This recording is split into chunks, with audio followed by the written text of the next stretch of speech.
वाराणसी में कांग्रेस के पूर्व राष्ट्रीय अध्यक्ष राहुल गांधी पर सांसदों को धक्का देने एवं चोटिल करने के आरोप में बीजेपी के कार्यकर्ताओं के द्वारा कचहरी पुलिस चौकी पर मुकदमा दर्ज करने के लिए प्रार्थना पत्र दिया गया है। इस दौरान भाजपा कार्यकर्ताओं ने राहुल गांधी को धक्केबाज बताया। कार्यकर्ताओं ने कहा कि जिस तरह से 2 सांसदों के साथ राहुल गांधी ने अमर्यादित काम किया है, उनके इतिहास के बारे में पता चलता है। इसी के विरोध में आज हम सभी लोग कचहरी पुलिस चौकी पर मुकदमा दर्ज करने के लिए प्रार्थना पत्र दिए हैं। भारतीय जनता पार्टी के पिछड़ा मोर्चा के काशी क्षेत्र के उपाध्यक्ष अनूप जायसवाल के नेतृत्व में दर्जनों की संख्या में सभी लोग यहां पर पहुंचे और राहुल गांधी के खिलाफ धक्का मुक्की करने और सिर पर चोट पहुंचाने के आरोप पर मुकदमा दर्ज करने के लिए प्रार्थना पत्र दिए हैं। इस दौरान अनूप जायसवाल ने कहा कि कांग्रेस के सांसद राहुल गांधी के द्वारा कल गलत मंशा से संसद में जाते समय सारंगी एवं राजपूत को धक्का दिया है, जिससे वो हॉस्पिटल में भर्ती हैं और वो आईसीयू में भर्ती है। डॉक्टरों का कहना है कि उनको ब्रेन स्ट्रोक भी हो सकता था।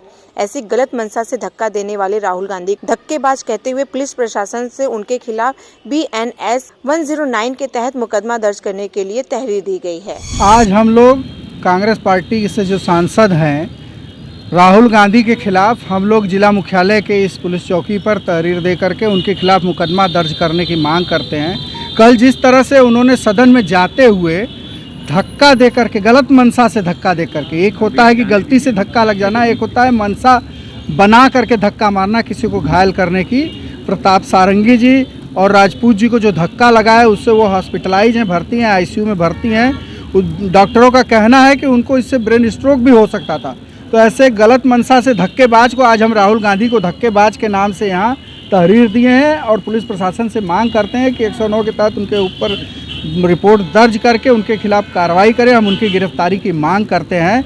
ये कांग्रेस पार्टी पूरी तरह से आतंकवादी हरकतों पर उतर रही है, उसका लोकतंत्र पर विश्वास नहीं। पूरे चुनाव में, पिछले लोकसभा के चुनाव में उन्होंने संविधान समाप्ति के भ्रम को फैला करके जनता के बीच में जैसे तैसे जीते हैं, जिससे कि उनका मन इस समय बहुत बढ़ गया है। किसी और को कुछ समझ नहीं रहे हैं और वो अपने तर्कों से तो नहीं जीत पा रहे हैं, लेकिन अपने हरकतों से जीतना चाह रहे हैं। इसी हरकत के तहत उन्होंने धक्का दे करके उनका सिर फोड़ा है प्रताप सारंगी जी की। हम इसकी निंदा करते हैं और उनकी गिरफ्तारी की मांग करते हैं। सांसदों के साथ धक्का मुक्की हो रहा है, सर पूछ रहा है, किस तरह देख रहे हैं?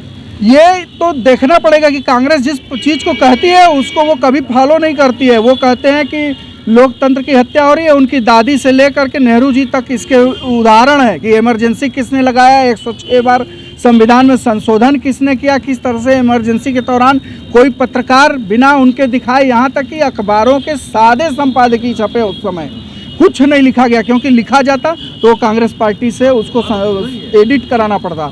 इस कारण संपादकों ने प्लेन पत्र जारी किया था उस समय। तो इससे बड़ा क्या उदाहरण होगा कि कांग्रेस पार्टी किस तरह के हिटलरशाही को बिलोंग करती है। और उसी के उदाहरण के तहत उन्होंने धक्का दे करके प्रताप सारंगी जी और राजपूत जी को घायल किया।